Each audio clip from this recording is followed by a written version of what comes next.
name is Pilatus Calisat. The year is 40,000.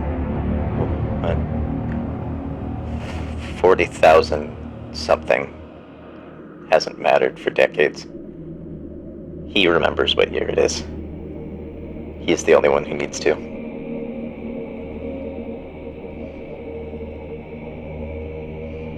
My name is Pilatus Calisat.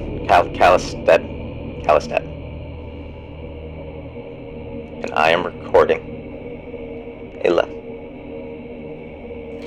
It pains me to admit that my body is failing me. So I am recording a last will and testament. My name is Pilatus something. And I refuse to end my service to my God Emperor, our God Emperor, our golden God, savior to mankind, vigilant and protective from atop his golden throne on the beautiful lands of Holy Terra. Like most, I could see it not but in my dreams. And it was beautiful.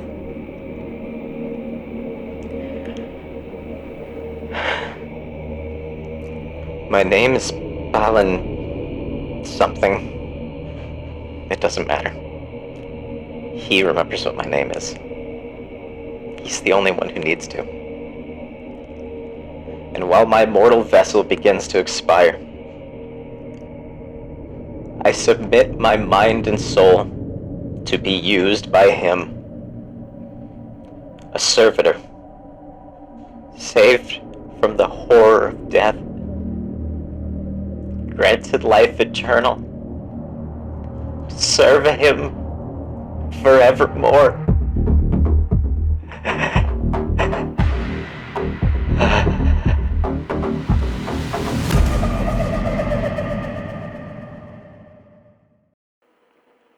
My name is unimportant, for I have been saved. My objective is clear. Serve the Imperium for eternity. Glory to the Emperor.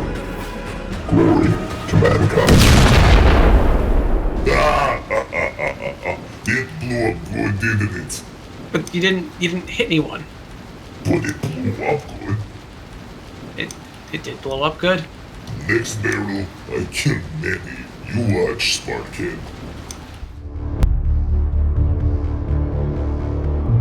Darktide is finally here. Sort of. I've been playing a little bit of the pre-release beta. Just a little. Only a little bit. Stop looking at that. So in my brief time, hands-on with the game, I came to a reasonable conclusion I'm sure all of you will agree with.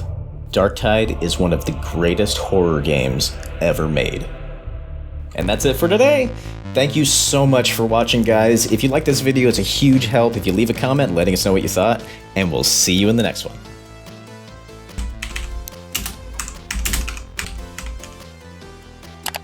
Okay, I guess there's still a few stragglers out there who don't agree, so why don't I get into it? So what is Darktide? Darktide's a 4-player co-op horde game with horror themes, a genre filled with absolute bangers, best exemplified by Left 4 Dead 1 and 2, the games that really catapulted the genre to great heights, with hordes of undead charging faster than we were used to zombies moving back then. Then we had, let's see, oh, Killing Floor was great, and then they made a second one. What else? Zombie Army Trilogy, Back 4 Blood, had a fun week with that. GTFO, more like GTFO my library. Aliens Fireteam Elite, played for 46 minutes.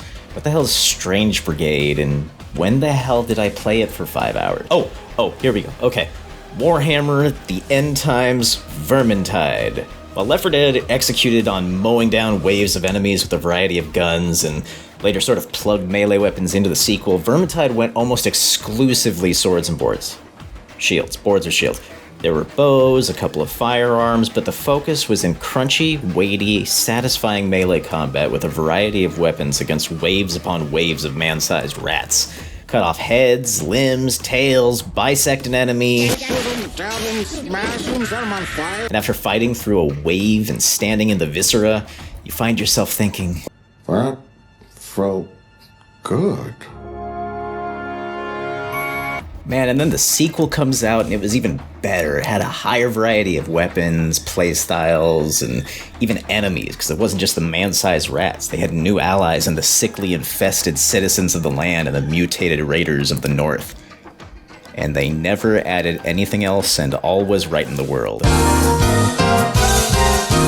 Both of these games are set in the Warhammer fantasy universe, which, for the average person, can be summed up by calling it Tolkien's Lord of the Rings if nobody ever got along, everyone was filled with hate, and saying it's a million times more brutally violent would probably be an understatement. Also, comparing it to Lord of the Rings is going to get the actual Warhammer fans pretty angry at me, so we're going to move on pretty quick. If you're watching this video and heard about Warhammer before, chances are you're more familiar with Warhammer 40k. 40k takes place in the same universe as Warhammer Fantasy, but thousands upon thousands of years into the future. I forget how many thousands, at least 20. Now listen, Warhammer 40k is one of those fictional universes. You know the one. They sound interesting in passing, but the more you learn about the tabletop game, or the tens of thousands of miniatures, or the literal real-world decades of written lore, you find it easier to just write it off as way too daunting. And that's totally fair. I did the same thing. I even tried to get into the games, but I always found myself bouncing off, usually being rubbed the wrong way by something. So here's where Darktide comes in. Darktide is made by Fat Shark, the developers behind the Vermintide series, and set in this intimidatingly vast, grimdark world of Warhammer 40k. So what do you need to know about the universe to enjoy this game? Nothing. No, really, literally nothing. I couldn't tell you a single named character from 40k, a planet, or even an event outside Darktide. Couldn't even tell you all the major races, really. Doesn't matter. It's completely irrelevant to your enjoyment. Fat Shark's developers clearly put plenty of thought into Darktide's setting. You start with character creation, where you pick a number of details regarding your character's backstory. These choices, aside from class selection, have basically zero impact on actual gameplay, but proves pivotal in setting a tone. If you read the brief blurbs about each character choices, something quickly becomes clear. This universe sucks. A childhood as a tunnel sentry? Let's take a look. Not yet fully grown and able to slip through tight confines, hive youths make an excellent tunnel sentry in the mines. It is dangerous work, and crippling injuries or death are all too common. Okay, not that one. How about a militia lackey? Well, that one's not really. Oppressed youth of a planetary militia rarely achieve any rank, nor garner any glory. If they're lucky, they might learn some survival skills while serving as trench runners or ammo monkeys. Let's look at something else. Would I rather be a drudger or a sludger? Alright, whatever. Let's look at what's on the next page. Growing up.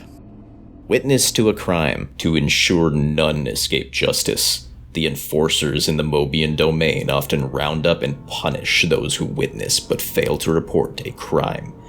Even when the witness withheld information for fear of their lives, no exception is made.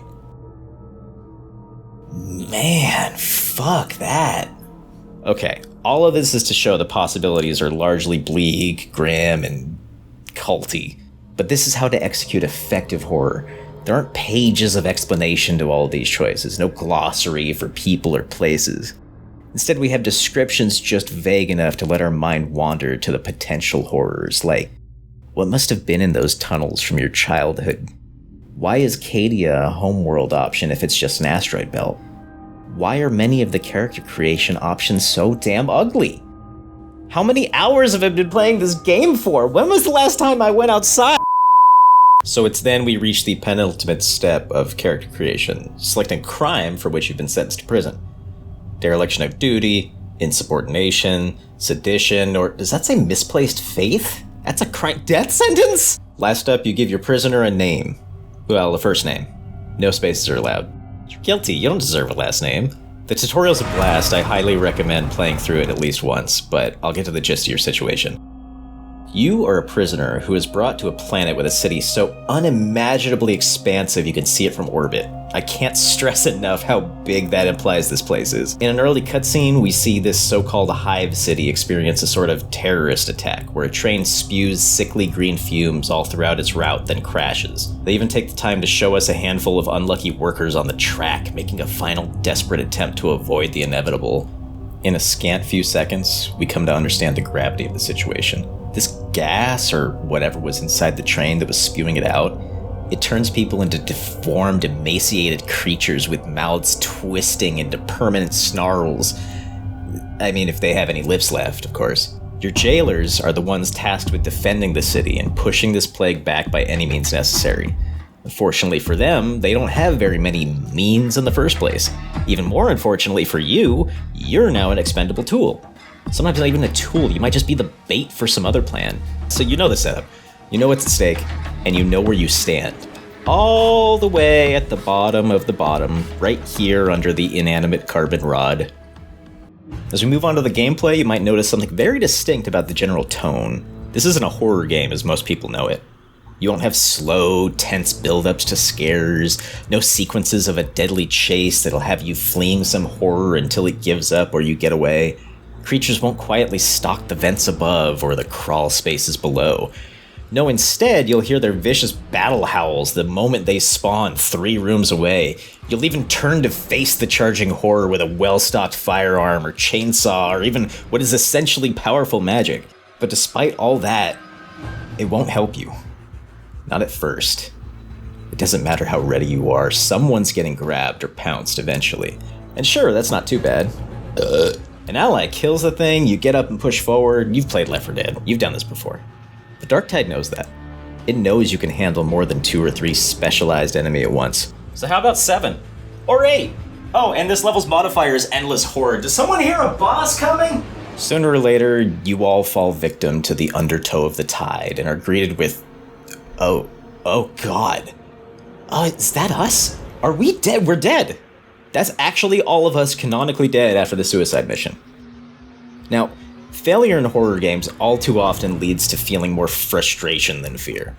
Take GTFO, for example. Another 4-player horror shooter, this game was aiming for atmospheres similar to that of the original Alien movies. Darkness, fog, enemies who are often sleeping, requiring slow, methodical stealth and coordination with your teammates. You could hear your character's breath catch in their throat when they gasped, and you could be ripped apart in moments. And far too often, you would be. A loss in GTFO could mean a complete waste of over 40 minutes depending on the map and your teammates, where a single mistake from a misunderstanding or even a bug can cause a full squad wipe. And then what? Main menu. Try again from the start. Oh, you didn't know this run had invisible enemies? Tough shit. Fat Shark knows this is a problem, and they've mitigated it significantly. I'm not going to tell you that a loss won't be frustrating sometimes, but depending on how far you've pushed through a level, you're often rewarded with a solid sum of XP and gold for improving your gear. Oh, you just got knocked down? Check this out. You lose a health chunk for going down, sure, but besides that, you're back at full health and ready to fight again. No more critical HP bullshit. Ah, then the horror must come from teammates. Those who run ahead, steal all the ammo and healing supplies, the ones who seem to forget the co-op part of co-op shooter. Yet again, Darktide's found a way to alleviate these problems. Health kits are now exclusively deployables, which persist on the ground for a minute or so, healing anyone within their radius. Ammo crates are similar, having 4 charges which fully top each player off. It's actually really smart. There's a system to encourage people to stay near each other. It's called toughness. It's essentially a shield all characters always have, which replenishes from enemy kills, but also from simply being close to your teammates. So those YOLO solos don't do too well around these parts, thank God.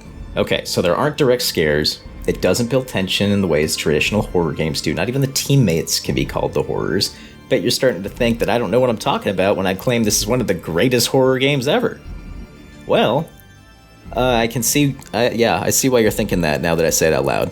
Looking back, I really wrote myself into a corner here, didn't I?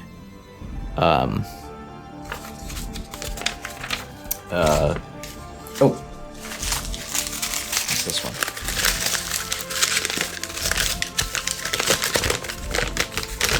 Oh, here it is, my point. Okay. This was on the ground for some reason. If I just looked there earlier, I wouldn't have had to busk for 15 minutes. The horror of Darktide comes in ways you don't quite expect. It comes from the realization that every servitor's skull is another human life given immortality. through service, even if that immortality comes in the form of forever being a doorknob in a long-abandoned barracks.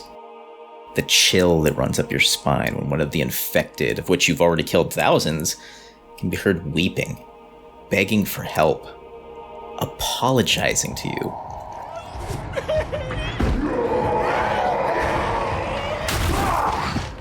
That feeling of anger when you're defending an objective, running low on ammunition and health, your ally lays dead at your feet, and that damn Apple Store Jawa they call a tech priest, the one who sent you on the fool's errand in the first place, has the gall to insult you over the radio for being too slow.